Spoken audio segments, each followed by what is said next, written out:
how would you think would be the best way to do that, to change the culture? As you guys, you guys are men, right? Yeah, I got something for this. Please. Do you guys know who Andrew Tate is? Oh my God. Oh yes. Oh yes. Mr. The Bang great, from the internet. the great top G, Andrew Tate. His recommendation, his suggestion. Perfect. I don't know if it's the right move.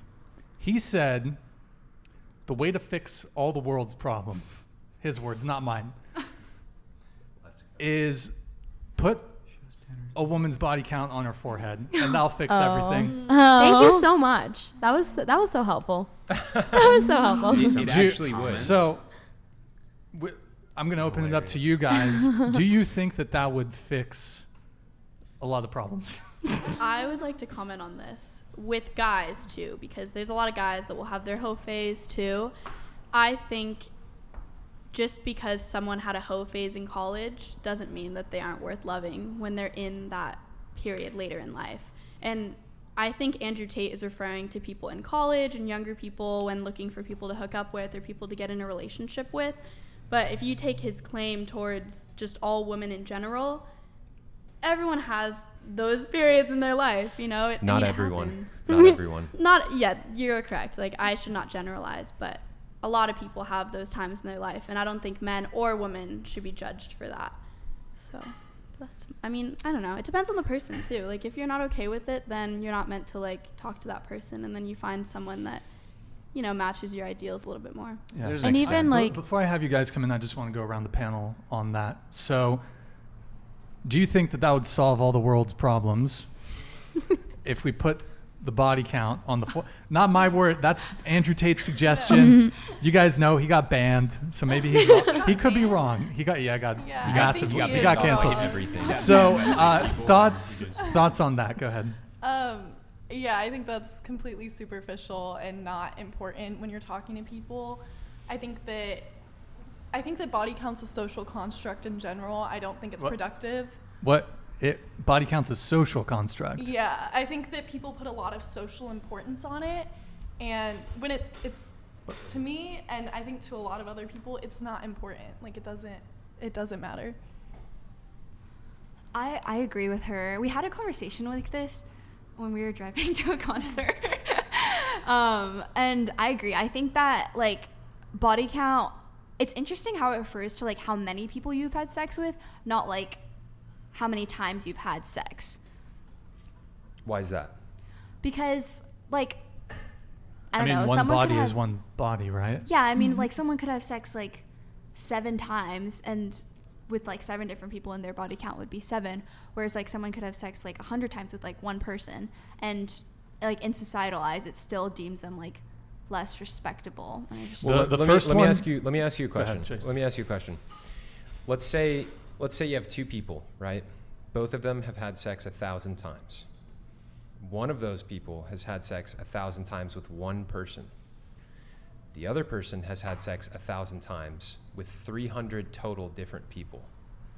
Do you think there's going to be differences in the way those 2 people develop as people because of how many people they've had sex with? Like, do you think the person who's had sex with one person 1,000 times versus 300 different people, that might change the way that they grow and develop and look at the world? Or is it the same?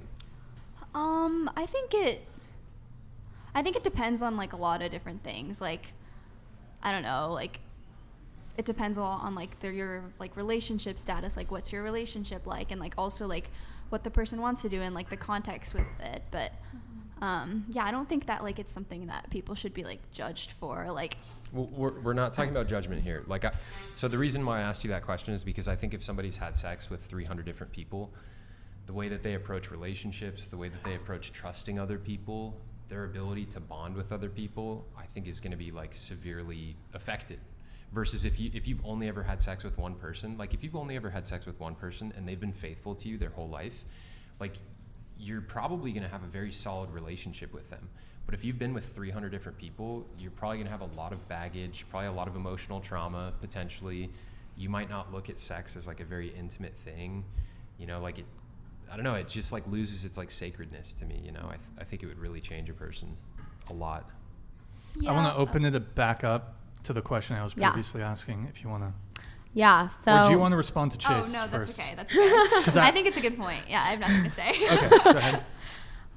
Okay. Well, if we're talking about body count. On the forehead. On the forehead. Is right. that the solution the world needs? Maybe to Andrew Tate, yes. But to the rest of society, I feel like it's definitely a no. I don't think that everybody should know how many people that you've slept with. I feel like that's kind of your personal information and for you and you only, right? I mean, unless you'd like to share it, then obviously that's great, right? If a guy asked you your body count, like a potential romantic partner, Mm-hmm. would you refuse to answer that question? I think it depends on the relationship that you have with that person. I mean, if it's just like someone that you're going to hook up with and they ask you, well, what's your body count? To me, that's a little bit disrespectful because it's like, well, I mean, if it's like established that we're just hooking up like once kind of thing, it's like, why are you asking? But if it's someone that you're kind of looking to start a really serious relationship with, I think it's a valid question. I think that's like a piece of information that maybe they should know. So to answer your question, no, I don't think it's a good solution.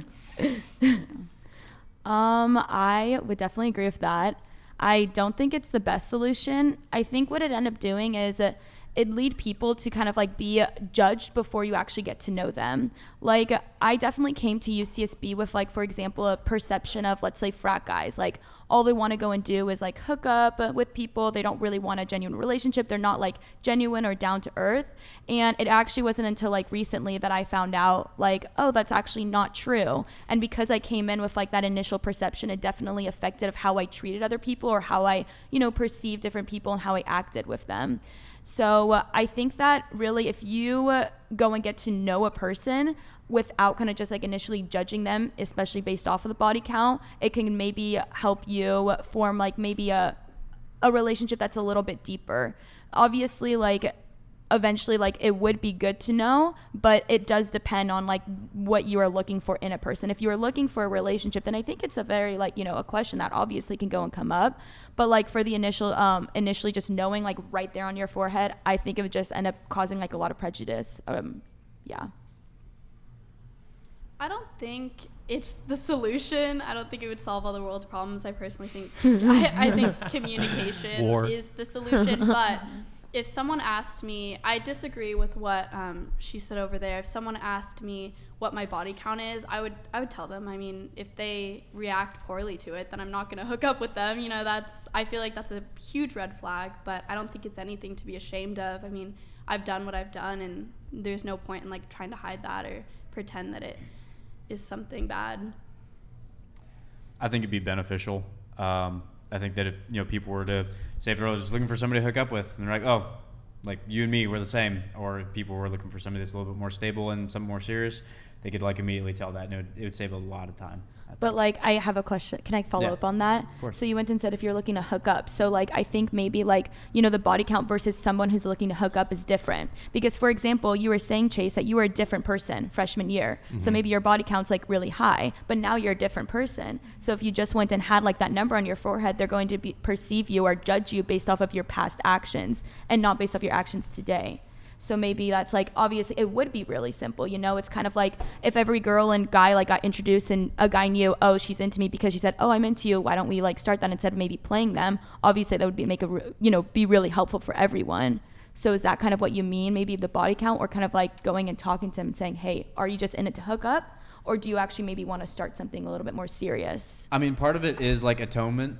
Mm-hmm. For like what you've done, but then also it could just be someone they see it, and then for somebody that's just like hard no, mm-hmm. and that's just that. For somebody, they might be like, hey, you might have had some kind of phase, might have done something, but I can get over that. I can talk to you. I can like you as a person, get over that. But I mean, for some people, they're going to be able to do that. For some people, they're not going to be able to, Mm-hmm. and for them, like, then that's cut and dry right there. Like if somebody wants to make that assumption and be like, absolutely not, like right there, no, then that's on them. If somebody wants to be like, hey, this could still be a good person, whatnot, then that's on them. Mm-hmm.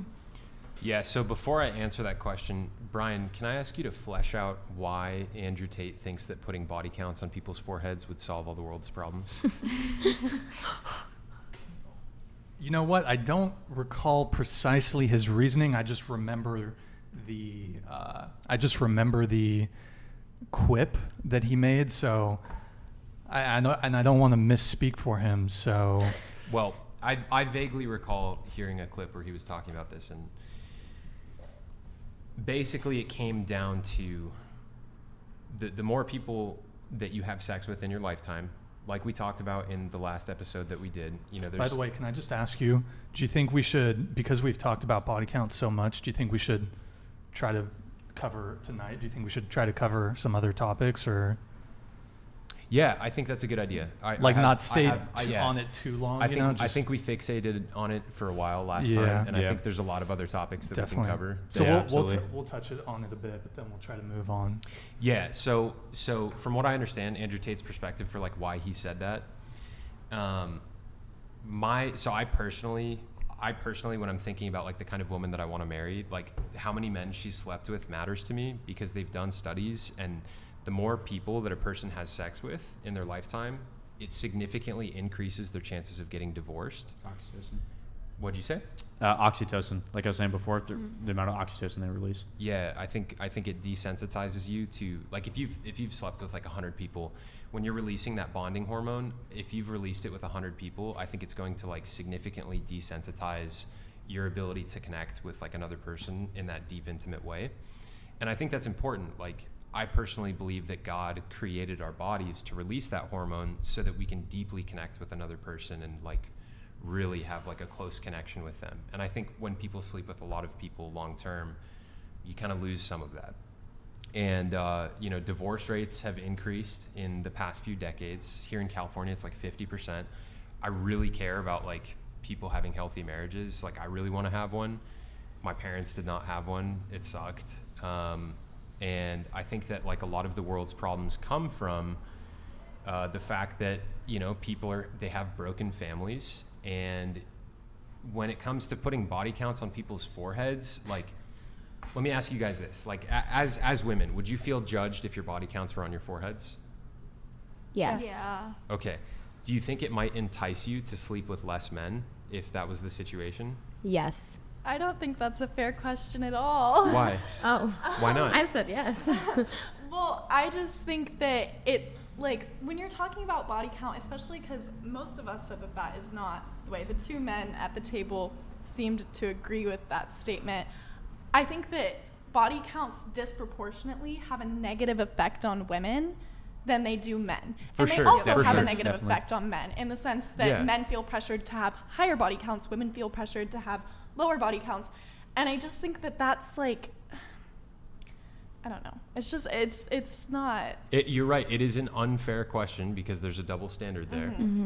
It's absolutely unfair. But the question was, if we did live in a world where your body count was broadcasted, do you think it would motivate you to sleep with less men? I think it depends on the person. I mean, to go back to what she said, there is a double standard. And so if you were to say guys versus girls, guys have a body count on their head and girls have a body count on their head. Yeah. In my opinion, I think that it would make the men just be like, oh yeah, great. Like, let's just keep going. And then it would make the girls, because of the double standard, be like, oh, well, absolutely not. I don't want people to think that I sleep around. Like, there's such a negative stereotype behind that. So I think it would have a different effect for boys and for girls. So yeah. I mean, they'd kind of eat their own. Like, again, if a guy was like, oh, I'm just going to like rack up this body count. And then, again, with changing culture and influence and whatnot, you could be like, yo, that's disgusting. Like, not going to sleep with you. And then, hey, any woman that, again, like wants to do that, like, hey, go for it. But then it would just separate people based on what they like and what they value, you know? I think that... Oh, no, go ahead. I was going to say, I think that's actually, like, I don't know, the more I think about it, the more I realize, like, how negative it is. Because, like, I think the reason, and we talked about this in the car, too, the reason why, like, men care, I think, at least, like, about low body counts is because I think they like... I'm not saying this is all men, but I'm saying that a lot of men like to have that like sense of ownership, like, oh, like this is like untouched, like no one else like saw this besides me, you know. That's big. And I think that's big like for men. I think that's like such a. I think it would like if that were if like my body count was broadcasted on my forehead or like any girls was, then I think that would like just create more of like this society where like men feel ownership over women. That's an interesting take. I wasn't expecting that last part.